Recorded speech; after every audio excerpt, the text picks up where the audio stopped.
Marcel, where are you going with that disc? You are not putting that on again.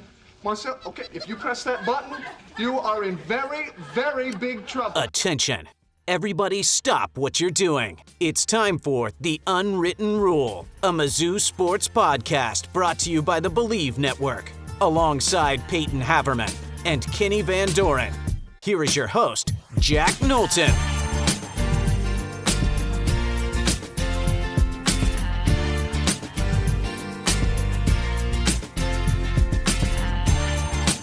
Welcome back to The Unwritten Rule, presented by FanDuel. Today is Friday, March 27th, and Mizzou is in a coaching search. At least that's what I keep seeing online. That Dennis is gone. Am I getting that right? Apparently he's been fired, and I must have missed some sort of official announcement. No, I kid.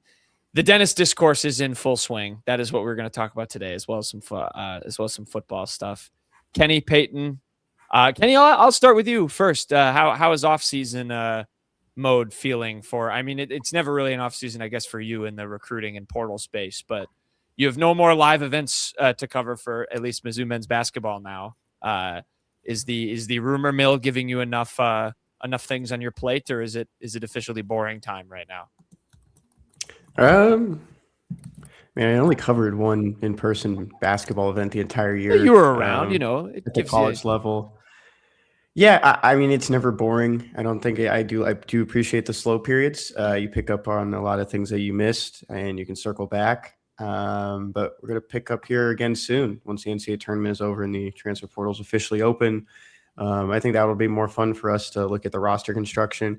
I think roster construction with basketball is a lot more fun than football. A lot less like names to know, but it is a lot more fun to pick your starting five early and guess who that fourth guy in the lineup is next year that we'll talk about. The Jesus Carolero, who's going to make that weird start in November. Is it going to be who's the next Javon Porter that's going to make that start?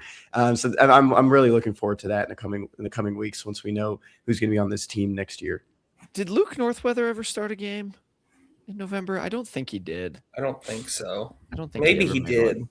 Luke Northweather, I'm checking his ESPN I feel stats. 2 starts. Yep. 2 starts. He played 55 games at Oklahoma, did not start. Played 20 for Missouri and started 2 of them. The last points of the season he scored game against Bethune-Cookman. Wow. Started 2 games for an SEC team. Common opponent between Missouri and Miami. No, I don't mean to over exaggerate on the coaching search stuff, but I more made it as a joke to emphasize that there is some very strong discourse around the head men's basketball coach and the basketball program after another very disappointing end to the season. We're going to kind of talk about that because we got a couple of comments on our Miami postmortem, if you will, that Payton and I did after that game. Just about Dennis, we, of course, had a little bit of a discussion about the near future of this program with him and how big of an offseason this is, how critical it is going to be for his job, kind of things being at a crossroads with, of course, he's going to want a similar extension and a similar investment from the university to what Eli Drinkwitz does. All that kind of comes into a melting pot, and then clashes with fans who are still not forgiving him for the 0-19 season and do not think the March results are good enough to have him stick around. And it is very interesting because the comment we got kind of put his name objectively within the realm of Mizzou coaches since Norm Stewart. And I believe, Kenny Payton, correct me if I'm wrong, the assessment was 4th among the 5 guys that have taken the mantle since Norm Stewart had left the program. So yeah, shout out. What is it? Kenizel plus 5. I think I'm pronouncing his name right. Shout out to you. We appreciate it. This gives us good discussion fodder. And Payton, he called you out. So I guess I don't know that I do appreciate it. How has Dennis Gates raised the floor? Because he's made the NCAA tournament 3 out of 4 years. Well, I'll read the comment for the people listening, but it's Payton how is the coach who has the undisputed worst season ever, 0-19 in the SEC, exactly what I just said. Some fans have not forgiven him for that. Raised the floor. He has defined the floor and somehow squeezed below Kim Anderson's worst year. Kim Anderson, of course, kind of the consensus worst coach in the post-Norm Stewart era. 3 seasons at Missouri. He went 27 and 68 in that time. 8-48 in the SEC in that time. I do agree with you. I don't think Dennis has nearly stooped to that level. He is 50-40. No, sorry, that's Cleveland State. 75-59 in his first 4 seasons. He is 31-41 in the SEC. That is largely anchored by that 0-19 season. Shout out Grandma Clara as well. Good show. Cheer up, guys, right in the middle of these coaching comments. Thank you, Grandma. But the next comment from him was, Gates is only the 4th best, 3rd worst Mizzou coach since Norm Stewart. He ranked at Mike Anderson, Quinn Snyder, Frank Haith, then Dennis, and then Kim Anderson. And that, I think he said, even that was largely based on just winning percentage, NCAA tournament winning percentage, and all of that stuff. So I don't know. Again, the numbers, do have some weight here, but I think where I went with this, and I didn't even include Conzo Martin. He was the 5th coach I forgot to pull up. He has Conzo Martin and Kim Anderson both below Gates.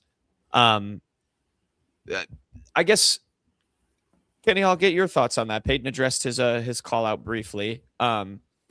What do you make of his argument here with that? Because of course, those numbers have to count for something, but I think, especially when we're talking about 6 head coaches here, the eras and where the program was found versus left, to me, has to count for a lot here.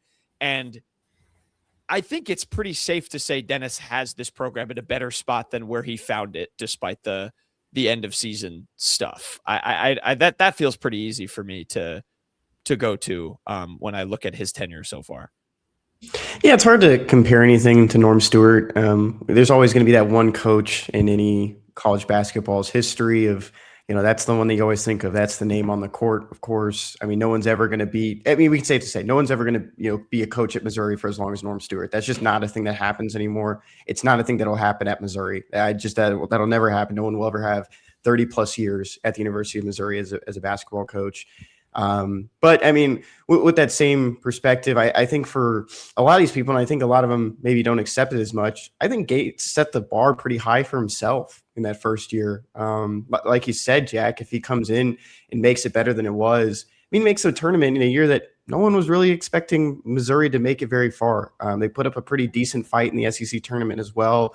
There were good performances. There were games I think you will remember, that Tennessee game and the shot from, who took the corner 3, Payton? Which game? Tennessee? What game? Wasn't the one Tennessee? The corner? Do you mean the game winner against Tennessee? Yeah. DeAndre No. In the SEC tournament, there was a big 3-pointer from Des Moines Hodge, wasn't there? That was Des Moines Hodge. Yeah. Oh, and Nick Honor had a pretty big one. Yeah. He had the step back, I remember. So, there was memorable moments. There was a team that made it to the NCAA tournament. Of course, it was, not the exit that you wanted to see, losing to a low major team in Princeton. At the same time, I think that's where he kind of set the bar really high for himself. He came in with a bunch of guys that were those misfits from low major teams in the Horizon League. It was like, oh my gosh, can this guy just bring in anyone and do it next year? We put the expectations, middle of the road, but, still a little bit higher than you probably would expect it from the last couple of years at Conzo Martin. And the team lost every single game in conference. And I think that was just where it kind of brought you back down, where Dennis Gates isn't this miracle worker where he can make anything work. And that's where he had to go back out and fix a lot of these issues. And we have no idea what that team would have looked like, if John Tonje was healthy or if Caleb Grill was around. But Caleb Grill missing that time was perfect for the next season. That next season you don't win as many games, you don't play as well without Caleb Grill off your bench. And we have no idea if John Tonje would have even been on par with being the guy that he was the next year as the Big Ten Player of the Year. So I think it's fair to, it's very fair to nitpick anything Dennis Gates has done. I think the quotes after the Miami game were, they just weren't the best things for him to say. Pretty bad at press conferences. Yeah, it was not a very strong performance in the press conference for him. But I still think, what Dennis Gates has done at Missouri is, I still think there's some praise to have there. But going into this year, and I think, I hate comparing, cross sports. I think this is very similar to Eli Drinkwitz going into 2023. The seat's getting warmer. You're not breaking through anything. Sure, you're making it to the postseason. You're extending your season. You're playing in the playoffs. But as much as you can do that, it's just going to be a revolving door of, we'll make it to the NCAA tournament. Maybe we'll miss out one year and we're just going to get bounced in the first round. That's not something anyone wants to do. And especially if you set those expectations pretty early into your tenure at a school, people want to see you break through it. And if you're not breaking through it by year 3, 4, 5, then they might not keep you around much longer. Well, here's the thing about that too. I mean, Missouri should be better than just being happy to make it into the tournament. Like I'll say, I've always felt like I've been pretty realistic with expectations for the programs at Mizzou. But if Missouri really wanted to, they could be a pretty top flight basketball school in this conference. In fairness, I kind of, said, Canis, I disagree with the floor thing. And I do, because I do think making it 2-3 tournaments in 4 years after the past decade, you had not been doing that. And like Kenny had mentioned before, that first season under Dennis was so good. I think you would probably have to say that's the best season Missouri has had in the SEC. In terms of placement, like actual tournament performance, everything. It's the only time I think they've made it to the semifinals in the SEC tournament, which is sad because they should be, again, I think they should be much better in this conference, but they're not. For me, I mean, he's certainly better than Kim. He's better than Konzo. I got love for Konzo just because his team's always played hard. And, he wasn't an abject disaster. He just wasn't. By the end, it was kind of time to part ways. Frank Haith is a tricky one because you look at just, like you pull up his Wikipedia, numbers look pretty good. He had a 30-win team in his first year. But I think it's fair to say that was really Mike Anderson's team that Frank Haith got to play with. They won the Big 12, but kind of similar to Dennis, the ending was oof. I mean, the ending in that one, losing to Norfolk State, is undisputedly worse because that team was a 2 seed. They were a very trendy pick to win it all that year. I believe there were people that were very shocked they were even a 2 seed. So that was arguably a worse ending, but obviously a better team than Dennis's. The next year, he kind of slapped Band-Aids on it. He actually went 11-7, Frank Haith did. That was Mizzou's first year in the SEC. So that matches the best record Mizzou's had in the SEC ever. But it was good enough for a 6th-place finish, and they lost in the 8-9 game to Colorado State. And then the next year, the wheels really fell off.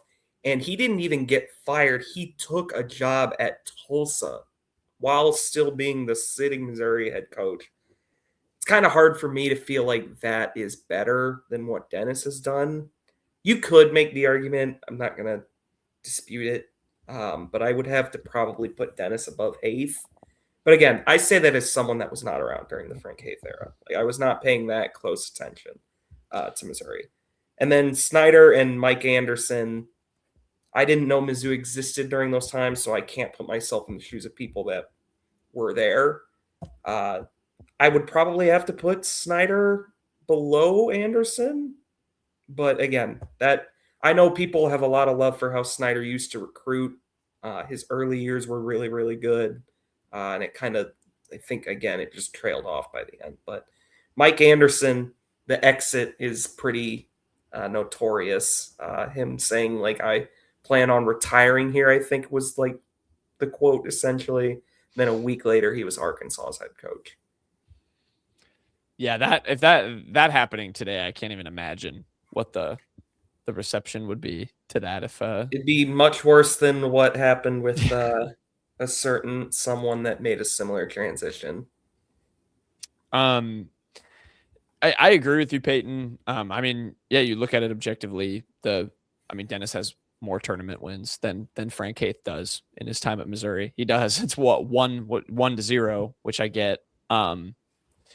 The other question I was going to throw at both of you guys was I was trying to think of like other schools where, keep hearing this thing. And I think it rings true, even just based on, the years since I've started school at Mizzou and become a Mizzou fan. Like the amount of basketball love comparatively in the SEC with this school is unique. I've heard people, you can make arguments that it's second only to Kentucky in terms of the investment and the appreciation for it compared to football. And I was trying to think of other schools that are in a similar spot where the football team is having, just, I guess maybe definitively more success is hard to say, but in a much better spot than it feels like than where the men's basketball program is right now. I couldn't put my finger on too many of them. But I wonder how much that plays a factor too, because you have the kind of natural comparisons to what Drinkwitz has done. And yeah, Kenny, to go back to that 2023 season, that's a good point. Like Drinkwitz did not enter that season in good standing at all and was able to kind of resurrect. And I do think we're headed toward a same year with Dennis Gates and, a little bit of different circumstances. I think, 2026, 27 has always been hyped up ever since Jason Crowe committed to the school. Drinkwitz was entering that 2023 year with a quarterback competition. Didn't feel like Missouri was going to have an objectively good year really at all. And look what he managed to do with it. I think that's a pretty good comparison. I don't know if you guys have any thoughts on that. If where the football team has been puts any pressure on things. I don't know, but no, I don't think that has much to do with it personally. I will say I've always felt like Missouri would probably be better served if the goal is simply winning a natty, which I understand. I'm not in the athletic department. I'm sure there's a lot more that goes into it. They're much better off just committing to basketball, probably. I just think that they're more capable of competing in the SEC with it, because like you mentioned, the SEC is a football conference, man. And Missouri can be really good at football. We've seen it. Drinkwitz had a playoff team a year early at Mizzou. But I don't know, man. Like, I remember like Field of 68 did their job rankings. I don't know if people saw those. Oh, yeah. But like Missouri was like top half of the, like pretty further up than I expected them to be ranked. And that's like from coaches within the league. Mm-hmm. So it's interesting to see what the perception of this job is. And I don't even think it's really being invested into its potential. Again, not blaming the athletic department. Drinkwitz has more than earned the right to kind of get what he wants right now. He's done a fantastic job. No matter what people decide to nitpick him on being top 10 wins or whatnot, Jesus, I think we got to keep some things in perspective about what Drink inherited as well. I still think Dennis has done a good job, not like an excellent job.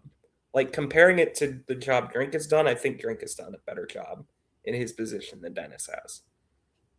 But I will also say I think Missouri is investing a lot more into football right now than maybe I would personally if I were the AD do, but it's not for me to decide. I don't think Drink's success, though, really rubs off on Dennis's perception because, quite frankly, there's a whole lot of Mizzou fans that don't like either right now, which I find pretty interesting.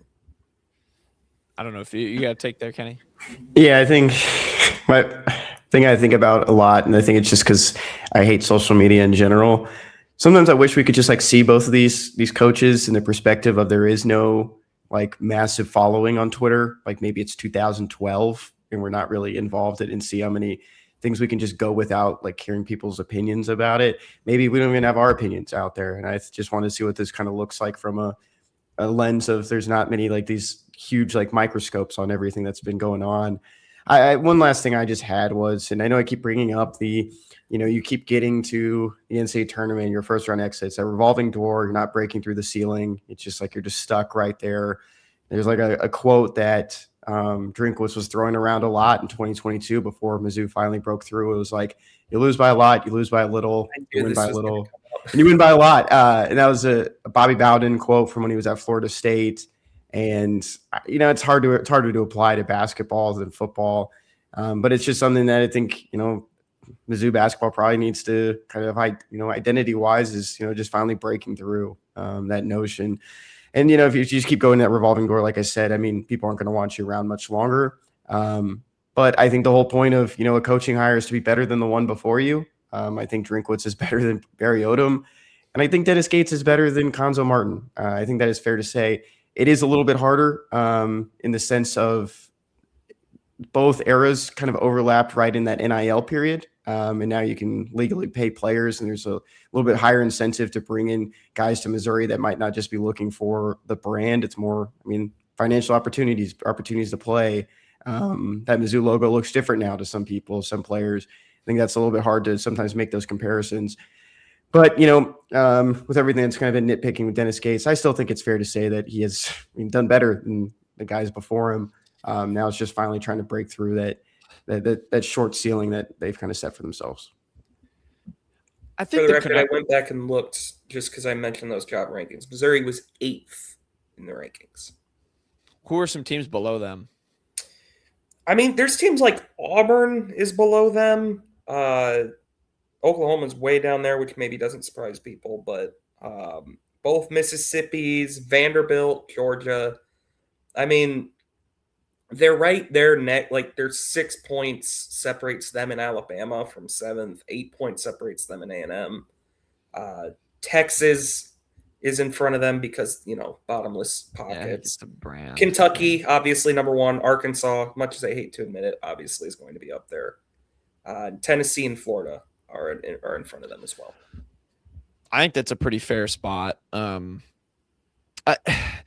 conundrum I go back to with Dennis Gates is like it is so the other thing, and Payton, you talk about this all the time, where some of those Konzo years, you two would go to these games and they were just dreary. Lifeless. Yeah. And I agree with you. I don't think Konzo was an objective disaster, but to me, the thing I feel like Dennis Gates has shown he's building, and I think this both is a good thing and also why it frustrates a lot of people, is it is very obvious, despite sometimes these sort of weird press conference remarks, which continue to kind of baffle me, because I think Dennis is a super smart guy and a smart coach. I just think, he's going to, I don't know. He just says some goofy stuff in pressers sometimes, but it's very clear. It's very clear, and it has been for years, that these players he gets, no matter if they're good portal additions, bad portal additions, pan out to something as freshmen or not, will run through a brick wall for him. It's clear he's built a culture at Mizzou, which I have always felt in college basketball counts for a lot. I think if you have that, you can sometimes overcome maybe not being the most talented team on the court with, having a team that has some togetherness and plays for one another. And yet sometimes in these games, especially in the most important situations, that just seems to disappear. It doesn't look like there sometimes isn't that like want to that you feel like would be there from a group of guys that feels like, and Dennis has played up that wants to play for this coach and wants to like run through a wall for him.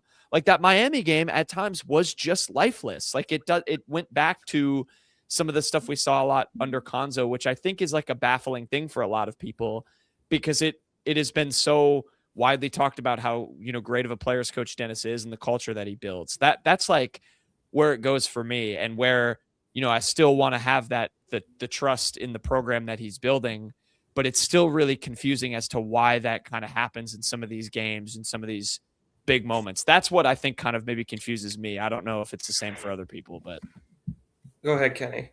Yeah, I think it goes back to the quote from Jacob Cruz in the locker room. As much credit you want to give to other players, you just can't say that. You can't say that Miami wanted it more. You can't. It doesn't say feel Miami like a Dennis Gates coach team. Anybody should want it more than them. Like it feels like he's the type of coach that gets that want to out of his guys. But I still don't even buy that. That's really the reason. I think Jacob Cruz possibly didn't want it that much because he just doesn't.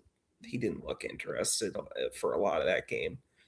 But I mean, like I watched Mark Mitchell and Ant play. Like they looked pretty inspired out there. But you're right, Jack. And maybe it comes down to just it's a harsh truth. Maybe he's just not that good an in-game tactician. Maybe he's just his style doesn't work. an unfortunate reality you sometimes have to face. I don't know that I believe that, but that's 2 years in a row where Missouri's gotten pretty figured out on one end. Last year, after they beat Alabama, I've said it 100 times, I'll continue to say it, Vanderbilt was the game that really broke Missouri, and Oklahoma is what made us realize it was a free fall. Yeah. But Arkansas, after that Alabama game, is when Missouri's season was over. Because Calipari, who despite what what Kentucky fans might have thought by the end, and Kentucky's one of the 3 best jobs in the country, so I'm not going to fault them for being frustrated, but a Hall of Fame coach realized what Missouri's weaknesses on defense were. He put Missouri in a pick and roll the entire second half of that game. And that's what everybody rode the rest of the year to beat Missouri. And that Missouri never figured it out. This year, in their last 4 games, Missouri, every single team realized Missouri can't shoot. We're going to double Mitchell. We're going to make their guards make shots. Missouri's guards never made shots enough. And they realized T.O. was one-dimensional, and they figured him out. It's 2 years in a row where some aspect of Dennis Gates' scheme or what they tried to do got completely figured out. And at a certain point, that kind of has to reflect back on the coach. Again, Dennis Gates did things this year that made me think he's growing as a coach. The rotation got very short by the end, other than Jacob Cruz just suddenly had to play 20 minutes against Miami for some reason. But, I mean, he's not as stubborn as I think he, like, for lack of a better term, like, he adapted how they had to play this year. Like, it wasn't the typical Dennis Gates style that we're used to seeing. He changed it up mid-season, pieced it together as they went along. I don't think he would have done that in either of his first 2 years. So he can still grow. And again, he's recruiting like we've really never seen.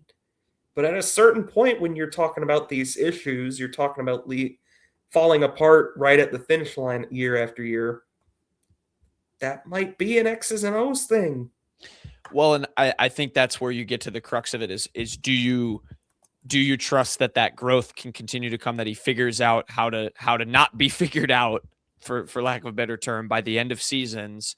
And, you know, does that get figured out before and get to combine with the culture piece? Because we have seen in those 2 good years, when it is at its best, these guys all want to play for him, and they're going to play their asses off. And combine that with when this team hasn't been figured out, then, you know, you combine those 2 things, and the wins against pretty much any team can happen. And so it's a matter of, I think you enter this season of, he's got to show that, yeah, his teams can't be figured out. I think you kind of nailed it, Payton, because I don't want to believe that players get checked out playing for him. I just don't think that happens. At least collectively. I don't think Jacob Cruz. I don't think his quote was accurate. Yeah, I agree. I don't want to believe that, because it would run counter to what we know about Dennis and the culture that he builds with those teams. Because guess what? That plays a huge factor into how you recruit the way he is recruiting. As much as everyone wants to just say it's throwing bags of money at people, I still think that has an impact too. Sorry, Kenny. Yeah, it's not like that quote spoke for everyone in that locker room. Yeah. But I do think it's kind of fair to say as well that you don't see culture as much when you're losing. My partner over at Mizzou Today, Kyle McCreevy, mentioned this, that you go back to that 3rd year with Dennis Gates, and everyone's standing in the background shushing after you beat Florida on the road, after you beat Alabama at home. You're seeing it, all these guys together. And Mizzou went in stretches this year. You lose to Illinois. You start to figure it out a little bit more in SEC play, and then you hit bumps in the road against LSU and Ole Miss. You stop seeing it because Mizzou just wasn't winning. I think it was after the Illinois game, you know, everyone wants to give credit to Missouri for figuring it out. I think Missouri finished 10-10 across its last 20 games. Yeah. I mean, that's still not the best record for your second half of the season. Postseason wins, mind you. Yep, 0 postseason wins. You go into the postseason at 10-8 with 2 losses right behind you. I mean, you were 10-6 after the Mississippi State game. It looked like everything was going up for you. And even go back to that Mississippi State game. I don't know if you guys remember watching the post game. They were so loud behind Mark Mitchell, they couldn't hear him on the broadcast. The broadcast could not get questions off to Mark Mitchell because you saw it there that team was, still very close, still that tight-knit group that you saw the year before that everyone raved about. But when you're losing, you just don't see it. And I think that also applies to it. I think that week, the Tennessee Mississippi State wins, and then you're going into that last week with a chance to, if you Finish go third. 12-6, Third place in the SEC, your best SEC finish in conference standings, and your best SEC record ever, and you don't pick up another win in the season. I mean, that's just kind of emblematic of what the Gates era has been at times. You have these awesome, just insane, like otherworldly highs, and it's just almost sometimes immediately followed up with these unbelievable like valleys, like just horrible, crushing valleys. And maybe this isn't an uncommon thing. I mean, we're talking about our alma mater's basketball program, so we're more locked in on that than any other basketball program. Maybe this happens everywhere. That's not a blue blood. Maybe it happens to a lot of just kind of mid to slightly above average basketball programs. I can tell you another basketball program it happens at. Well, Wisconsin doesn't count. They have more Wisconsin does not count. I do. Wisconsin had the Player of the Year 10 years ago and was in. They have the more national NCAA tournament losses to double-digit seeds than anybody. They went to a national championship and had the number one player in the entire sport. Yeah, I mean that was 11 years ago. I'm just saying. Who was the coach before guard? What was his name? Orion. Yeah, he was incredible. Bring him back. He wore suits. He's also like in his 80s, I think. Yeah, but he beat that undefeated Kentucky team. He did. We don't have to make that about them, but yeah, I mean, and that's where it gets so. You combine that where I think it is an X's and O's thing, but yeah, where like Kenny said, it feels like that super strong culture just disappears when those results disappear, and that can't happen. I don't know, like it. I mean, but what are you supposed to do when you lose games? I don't think that means they break as a culture. Yeah, you're right. You're right. I was going to say what Kenny You're just says, not seeing it. That's what I'm saying. Yeah. Like you just don't know what it looks like. How are they responding to it? You go back to even the year before. Remember, was it a loss against Texas or win against Texas on the road? They lost to Texas. And Payton Marshall was the one that was giving praise. Do you guys remember that Payton Marshall walked into the locker room and told everyone it was going to be fine and we'll figure it out? That's just, I think, what we just didn't get to see this year. We just didn't see how they responded to those kind of losses, especially when you go 0-4 in your final 4 games. I just don't think we got to see how they were responding. It's just wild. Like, I get it. Just because you don't see it doesn't mean it isn't there. But then, that makes you hear all of this good stuff. We're responding in practice. We're figuring it out. We're still together. But then that makes these losses, that and the context of when they happened in March and in the postseason, all that more backbreaking. And that is not ultimately, those are going to win out versus the highs in mid-February and December or whenever they happen. Just because, those are the games that are important. It has to be, this team under Dennis has not wound up playing its best basketball at the most important time of the season. And he has to figure out how to get there. And most importantly, he's got to nail this transfer portal window. I will continue to stand on. I don't care how many 5-stars are coming in. You have to get some sort of collective replacement of the guys that are leaving, and quality talent, because you see what happens when you don't do that. You can sink to as low as 0-19. You can sink to as low as a 40-point loss to a team that's about to play in the Sweet 16. It has to all come together for Dennis. And there's a lot of pressure on this season, no doubt about it. Fair or not, whatever you want to say about what's happened so far, there's a ton of pressure on this year with the recruits he's brought in and with what has transpired the last 2 seasons at the end. So big off season looming. That's a ton of minutes on Dennis Gates. Kenny, let's talk a little bit of Mizzou football, unless anyone has any more men's hoops things. Mizzou football, we're in that mode. There are players being added. There was a couple added on the defensive end for Missouri. The first of which, who I will speak of, comes from the University of Baylor, an edge rusher. Whoa. What? University of Baylor? Sorry, Baylor University. Sorry. Sorry. I don't normally do that. Thank you for checking me on that. Because I don't like when people say Missouri University either. Sorry. That I will hand up. I got that wrong. Oh, give me a break. Give me a break. He's so performative sometimes. Yeah. Inbox breaking news. All caps. All caps. Fire emoji. Baylor University edge Kamarian Morgan comes over after playing 125 snaps in 2025. Didn't have a ton of stats. 6 tackles, 1 quarterback hurry. Is a younger player. Was in the 2025 class. A close to top 300 guy. I think he was 302. Kenny, your breakdown on Mr. Morgan joining from Baylor University. Yeah, Cameron Morgan. If you haven't seen him on Twitter yet, I'm sure you'll see him this week. He's been all about Mizzou since he announced his commitment on Tuesday. He's been posting it like crazy. He's very excited. You can tell he has very high expectations for this Missouri team. Seems very bought into the notion and direction of Eli Drinkwitz and his staff. He was a target back in January. He was scheduled to visit the Tigers. He ended up committing to Virginia Tech during his trip to see the Hokies and that new staff.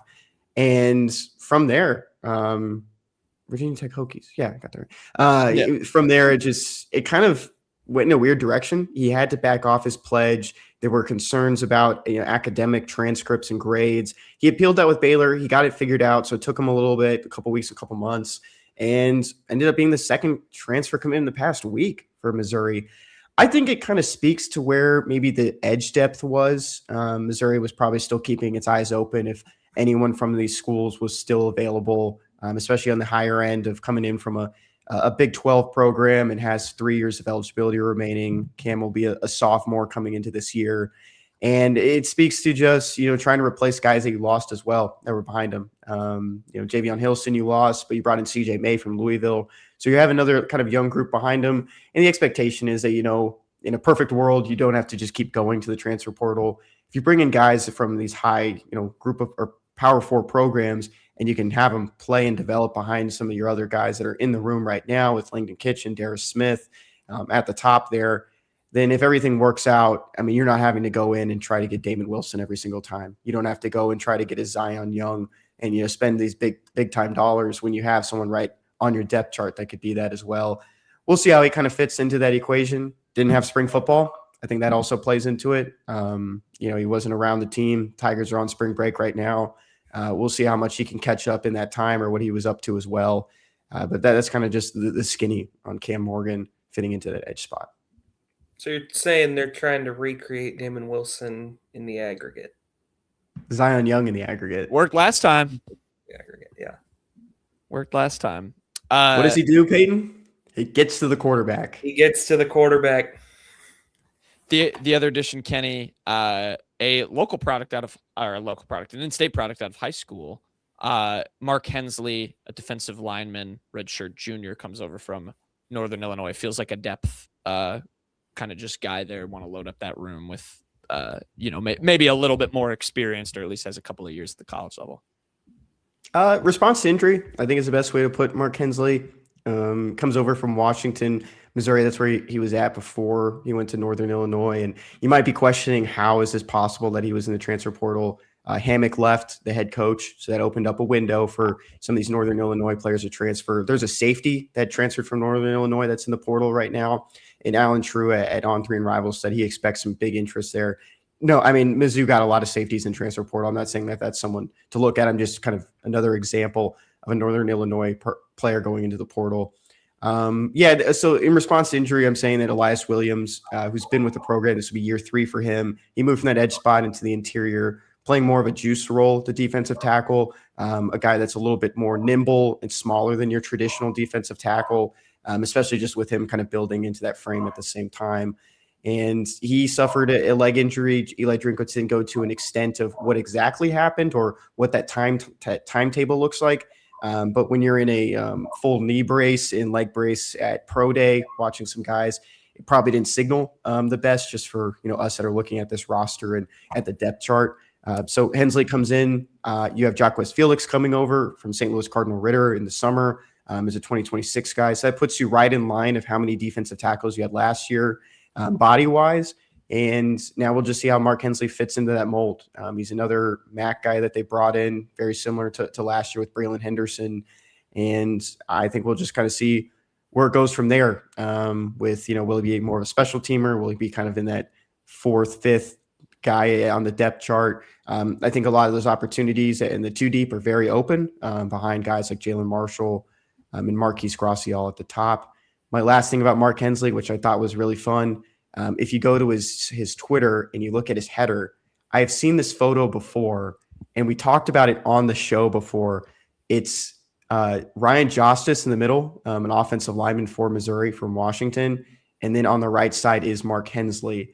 And the reason we've talked about it before is because we were talking about Ryan Justice on a show once, and the photo was so old that I updated it because he just didn't have a beard in high school. Now he looks like a grown man just at the offensive line position.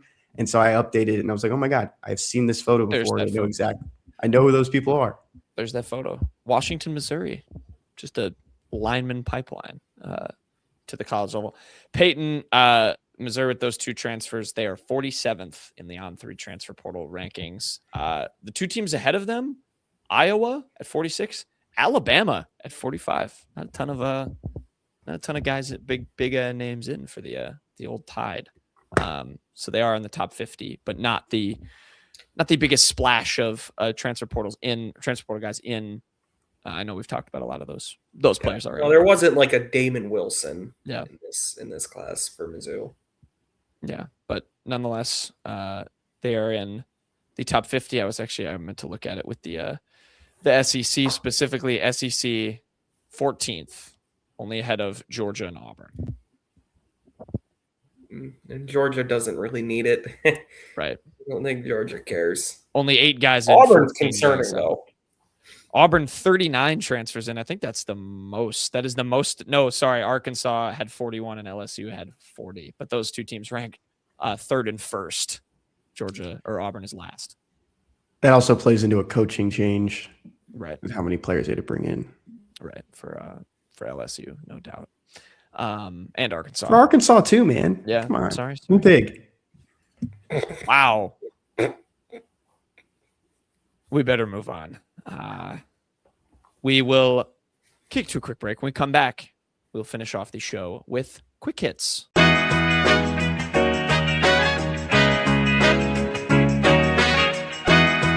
Welcome back to the Love Island Recap Podcast. I'm in the unwritten rule. It's quick hits time. I had Kenny. That was the most locked in Kenny's been for. Kenny just saw a ghost. Yeah, I did. I see Yimi Garcia is in the comments of this tweet. Okay, I thought he got DFA'd. Phew. Who did you trade for Yimi? Why don't you tell us who your who did the Astros trade for Yimi? So people understand what you're talking about. Brian De La Cruz. Yes, there you go. My jersey of the week. Since we're talking baseball, happy opening day to everyone. I think this is a really cool graphic for our YouTube viewers. I was looking at it. We set up the show. A lot of the old Blue Jays logos because it's 50 years of the Blue Jays. They're also celebrating their American League Championship, and that's where the postseason ended last year. It's right when the Blue Jays clinched a spot in the World Series. Pitchers. If you go down the list, there's a familiar name. They played the World Series. True son, Spencer Miles. Against the Dodgers. He was a Rule 5 pick for the Blue Jays. He cracked the opening day roster for Toronto.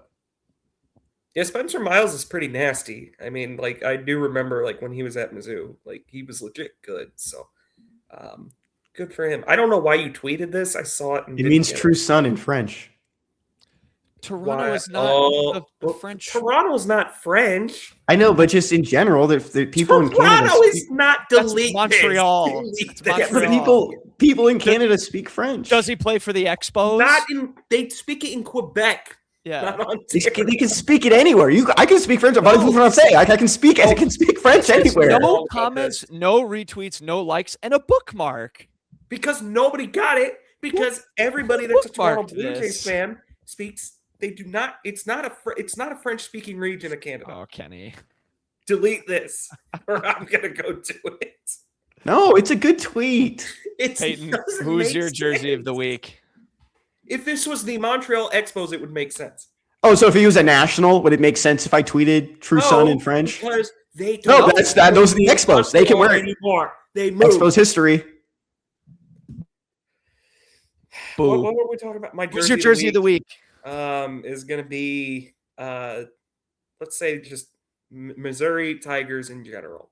They beat Illinois in bragging rights. It's the first time we've beat Illinois in anything in 40 years, it feels like. I think actually Missouri women's basketball might have beat Illinois this year. I don't remember. No, they definitely didn't. No, maybe they did. I don't remember.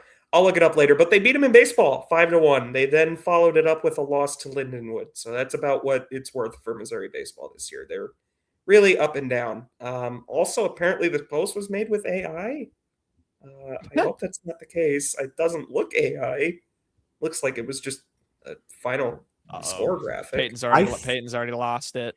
I'm starting to think that the reason that these posts on XA made with AI is because certain like sports teams accounts use secondary websites to post tweets because they can mass post on Twitter, Instagram, and a bunch of different places at once. And I think that's why it's coming up with made with AI, because this graphic looks like something Mizzou regularly makes. Okay. I think it was it was posted by another artificial intelligence website because you can post it on multiple different platforms. Yeah, look at the bottom. Look at the text on the bottom below the Tigers win. Now? It kind of looks like... No. I guess that's normal. normal. Wasted. Never No, mind. It it's looks just normal. small. When it was zoomed out, Especially it looked like the weird AI text that'll like wrinkle the O or whatever. Yeah. Maybe it's just the little like designs. I don't know. Who knows? Shout out made with AI. My jersey of the week, or should I say leotard of the week. I will give it to Hannah Horton because she did finish runner-up on vault in the SEC championships. But Mizzou gymnastics in general, postseason, well, I guess excluding the SEC tournament, postseason has arrived. Mizzou has found out its regionals fate. They will be in Lexington, Kentucky, April 3rd through 5th. Their regional includes Arkansas, so a little bit of a rivalry there, NC State, and the Maryland. That is in session 1. The teams that advance to the regional final, the session 1 winner and runner-up, as well as the winner and runner-ups from session 2, which includes Oklahoma, the number 1 team in the country, Kentucky, Ohio State, and either Central Michigan or Rutgers. Got to play in, so... I like that there's play-ins. That's fun. Lexington, Kentucky for Mizzou. And the 16 seed getting to host with the number 1 team there is kind of fun. Yeah. For the record, I said Knowlton should make this his bird because it's in Kentucky. In Kentucky, for those that don't know, have a city called Louisville. It's where the University of Louisville is. Not being played in Kentucky. For those that don't know, yeah, it is in Kentucky. It's in Lexington. Captain, he's the main bird. Let's move on to the actual Shawn East main birds of the week. You guys know Ontario speaks French predominantly now?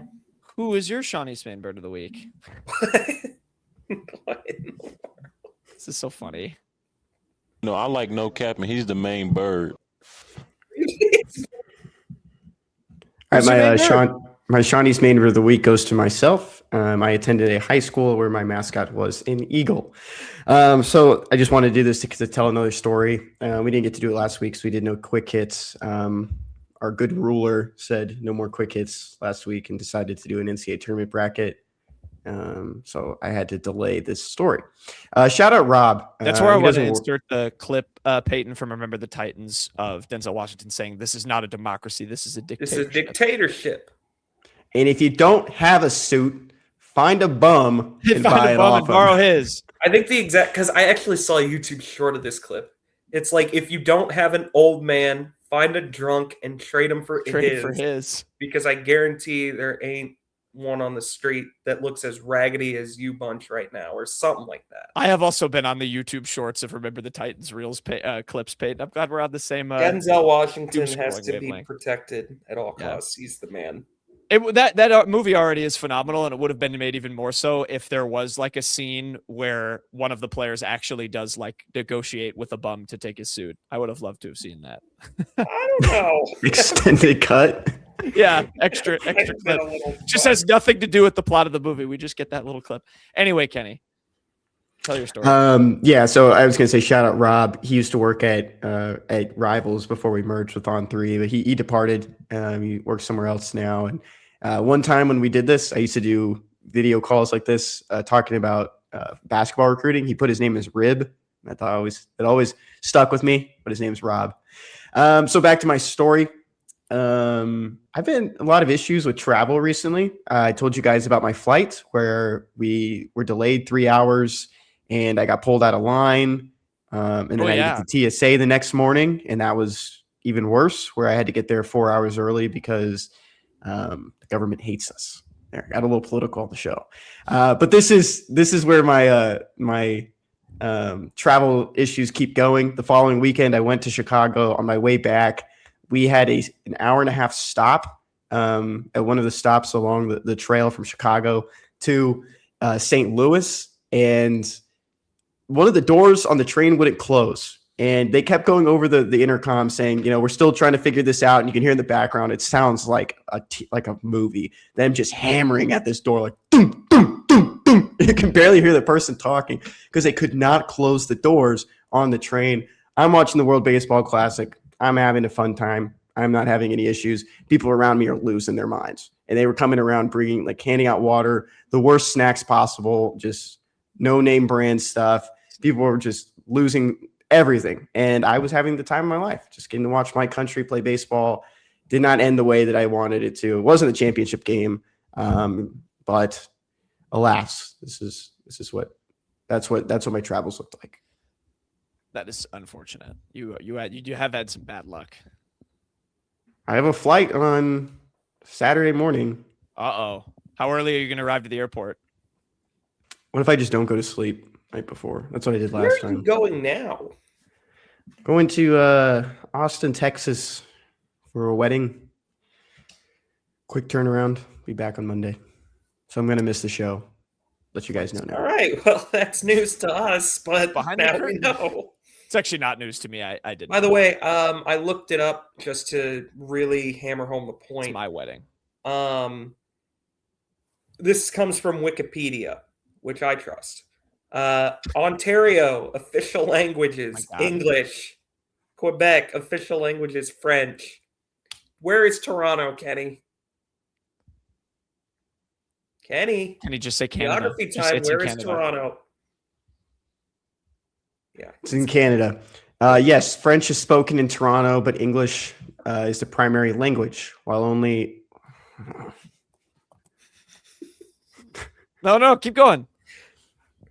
1.1% of residents speak French as their mother tongue. You Google Toronto, it says city in Ontario, Canada. 3 seconds of research would have saved this. Let's move on. Payton, your main bird of the week.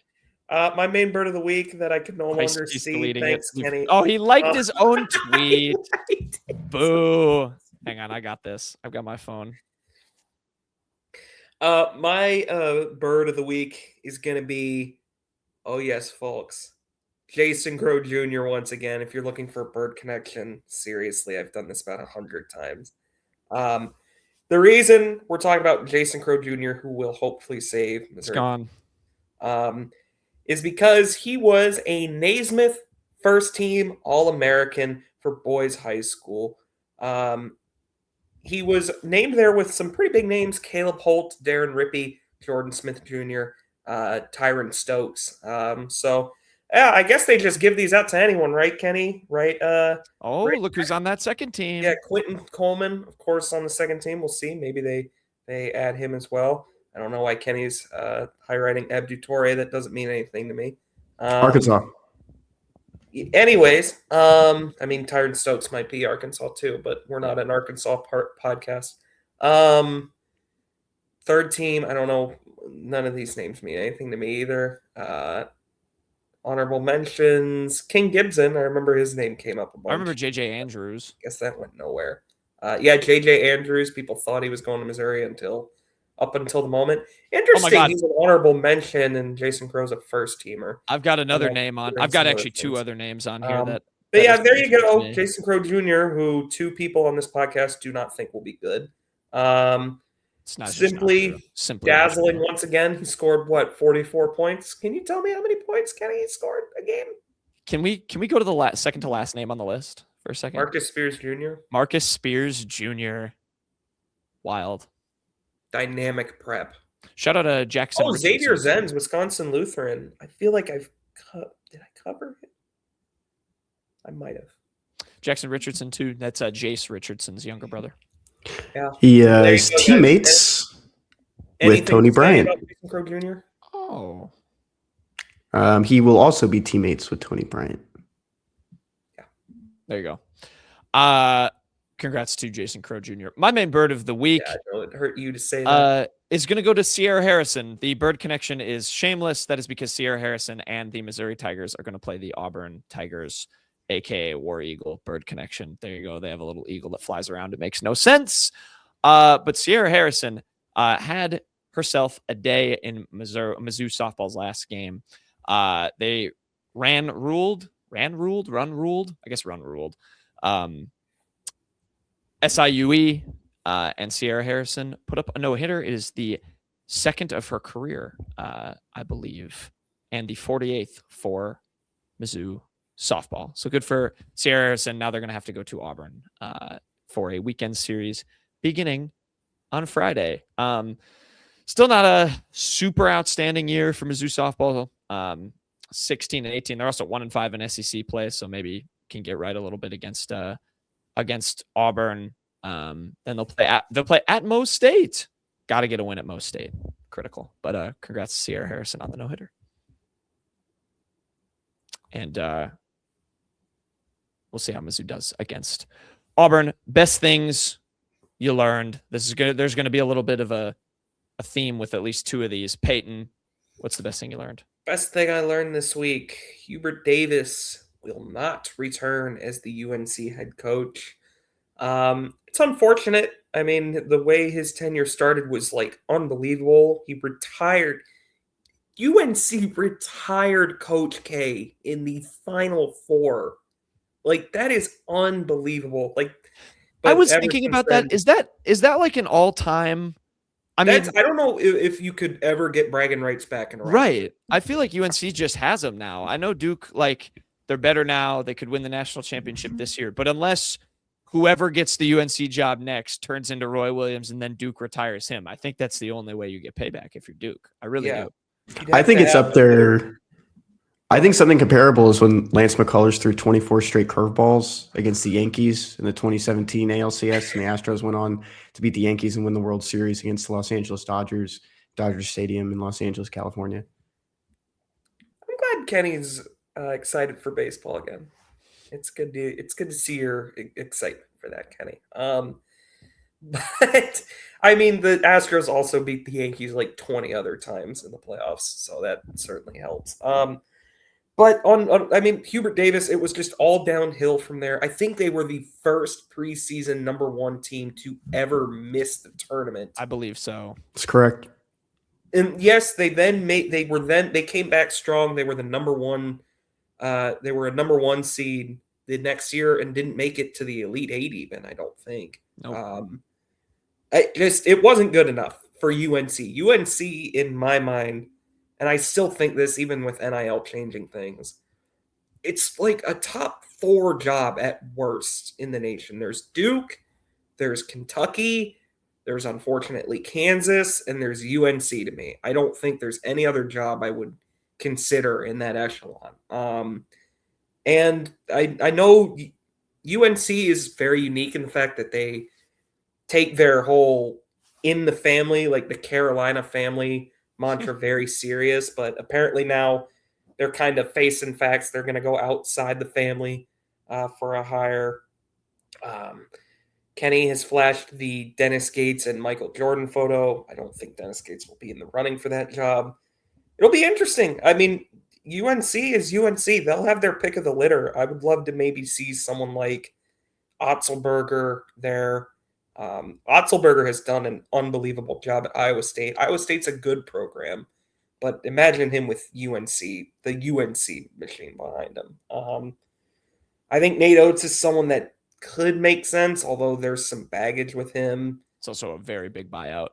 Yeah, I mean, it's UNC. Todd Golden, same Kentucky deal. was This is UNC. I don't know that. I don't just put them in the same tier. I don't think Kentucky. If they do, you really were they? You would know more than me. Were they really turned off by Oates' buyout? That's the only reason they didn't hire him.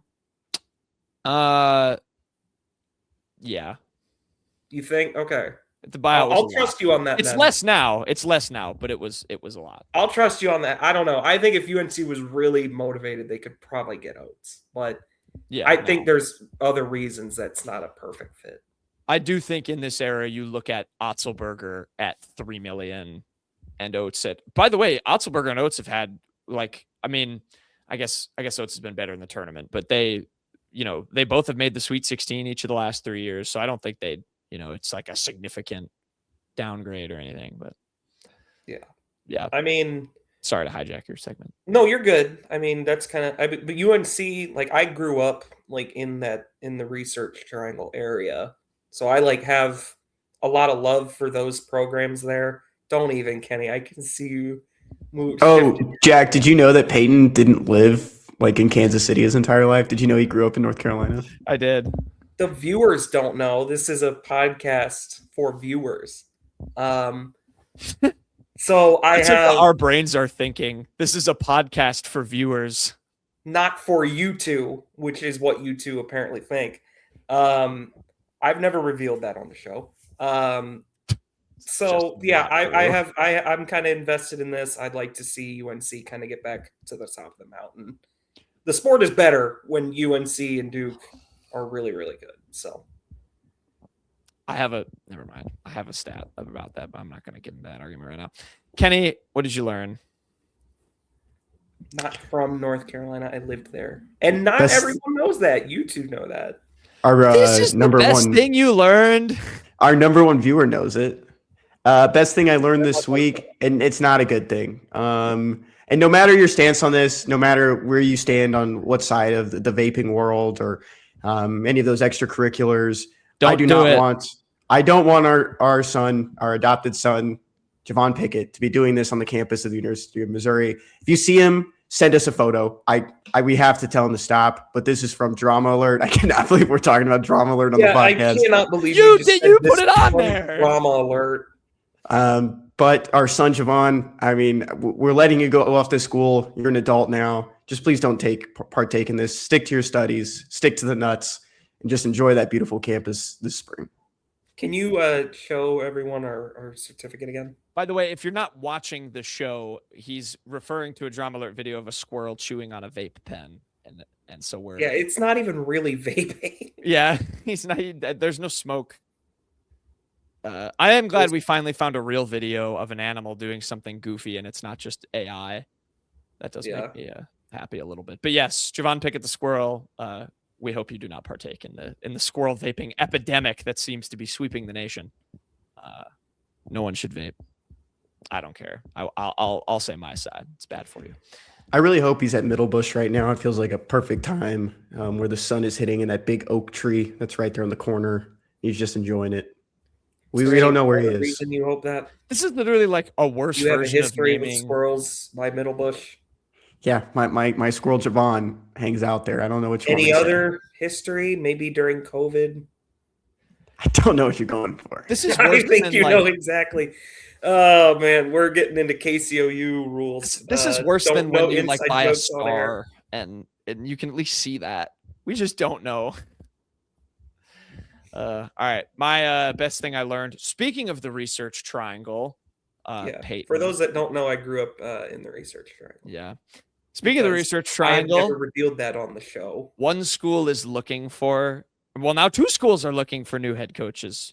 because in one of the funnier, wilder, probably more angering if you're a member of one of these fan bases, coaching exits, Will Wade is leaving NC State. And guess what? We get deja vu. He's going back to LSU. So we will have Will Wade back in the SEC next year. This is just insane. He spent one year at NC State after being banished to McNeese following all the LSU recruiting controversy stuff. Wins a little bit with McNeese, takes the NC State job, does the Jimmy V, recreates that picture, says this is the worst we're going to be while I'm here. Says it's the worst that they're going to be, and is now gone and is back at LSU. So long, Matt McMahon from LSU. Your tenure will not be remembered very much because it was not very successful. So yeah, guys, Will Wade's going to be back. This is one of the most shameless from Wade and LSU. It's so shameless from everyone. They have the most shameless football basketball combo of coaches in the country now. Yeah, and I mean Lane Kiffin and Will Wade. LSU hadn't even fired McMahon. They hadn't, and there was just all of a sudden, we're hiring McNeese's whole athletic department to get Will Wade here. Will Wade got fed to the wolves right before the NCAA tournament. Oh, go to the committed graphic on the right. No, close that one. There's a committed graphic with him and Will Wade. Wow. And I mean, Will Wade gets fed to the wolves right before the NCAA tournament, and they hire like half of McNeese's athletic department or something. They hired both the guys that were instrumental in bringing Will Wade out of his 1 year break into McNeese, and now he's back there. He literally in that interview after they lost in the first four was like, "Is that job even open? I should have known right then it was over." Yeah. Well, there was the shout out to Sam Fetterman. There's the one photo of him at the Italian restaurant in NC State, like right after he got hired, and he was getting a call from the McNeese AD, like his phone is on in the picture, and you can like make out that that's who's calling him, and that was like at the beginning. I saw that. Shout out to, hey, you know who could have really used Xavier Pinson this year? Missouri. I would have loved Xavier Pinson on this team. It would have been great. They wouldn't have won anything. I disagree. With that. Xavier Pinson gets too disrespected for his tenure in Columbia, Missouri. Why am I so screen? This is insane. I mean, now you have this Will Wade thing. Hubert Davis is gone. We'll see what happens with Bill Self. You know, we might have one of the more just wild coaching. I wonder seasons. Like Shire could get some NBA calls. You never know. I don't think he's leaving Duke. I don't either, but I certainly don't think he's leaving Duke without a national championship. Also, not to bring it back to Nate Oates, but do you think Nate Oates is the most excited about Will Wade being back at LSU? Oh, those were some legendary battles. Like I sure do. Famous, like that famous gif of him going like that at Will Wade. That's a lot of fun. That's good. We kind of do need a Will Wade in this conference because we need more hateable coaches. Buzz Williams is gone. Buzz is gone. Musselman is gone. I miss Musselman in a way. I really do. You're like the Joker. You need him. I needed that, I needed that energy in the conference. So Will Wade might be able to bring some of that. I mean, Golden, I think we're going to get there with Golden. Most people are there with Golden. But I think he's going to eventually get to like the Musselman type level, I think. Oh, he's there. Okay. All right, he's there. We had Musselman and Golden at the same time. I liked Todd Golden talking about how actually if you want to win at basketball, you need to go back to just being the biggest team on the floor. And I'm like, so you mean how college basketball was until like 2013? Yeah. And he introduced it as this revolutionary new idea. Then he lost to Iowa, who was led by a great guard. And a good coach. Best beats of the week presented by FanDuel. Kenny, you want to share yours first? Yeah, I'll share mine, but we'll look at your record recently. 1, 2, 3, 4, 5, 6, 7. Wow. 7 straight losses, Jack. I'm sorry to point that out. You know, Stinker. I don't ask people to listen to me. So we didn't do this last week, but this week I will be taking Iowa State -3.5 against Tennessee. This is a 9:10 p.m. tip Central Time on Friday, so you'll have time to listen to this show before then. The big question about this game, of course, is Joshua Jefferson, who has a left ankle injury. Game time call is what Iowa State is saying here. But I did get a good tweet, and I know you guys love Ken Pom, so a shout out Alex Gukin for this one. Iowa State has outscored its Ken Pom offensive scoring projection by 26 total points in the 2 games without Jefferson in the tournament. That's all I need to know.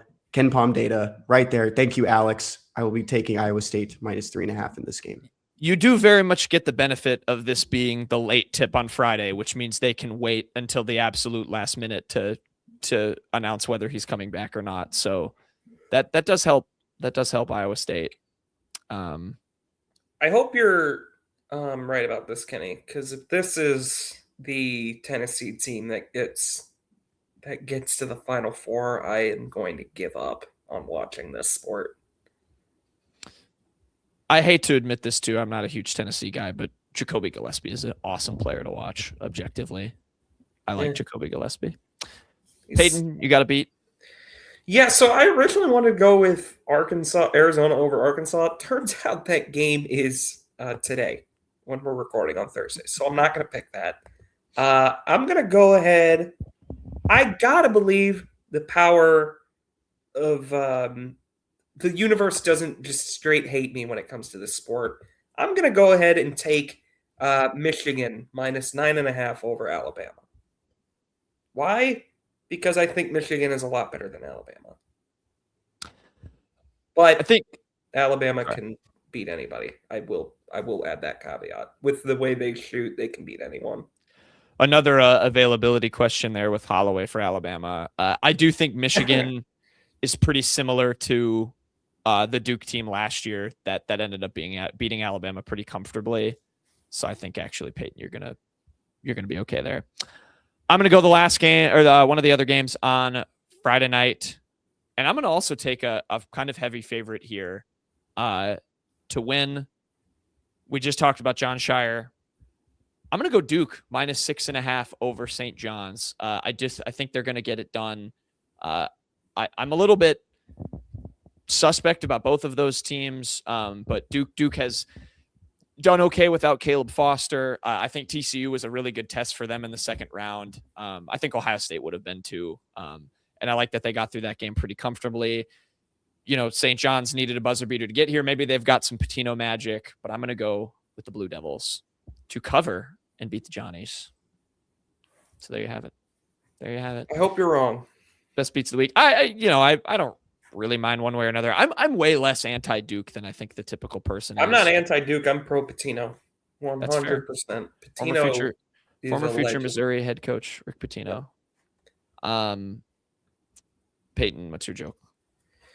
Yeah, great question. This one comes from our favorite TV series, The Today Show. Guys, what sits on the seabed and has anxiety? I'm trying to think of like synonyms for anxiety, Kenny. Something anxious. Nervous. Fish instead of angelfish. Oh.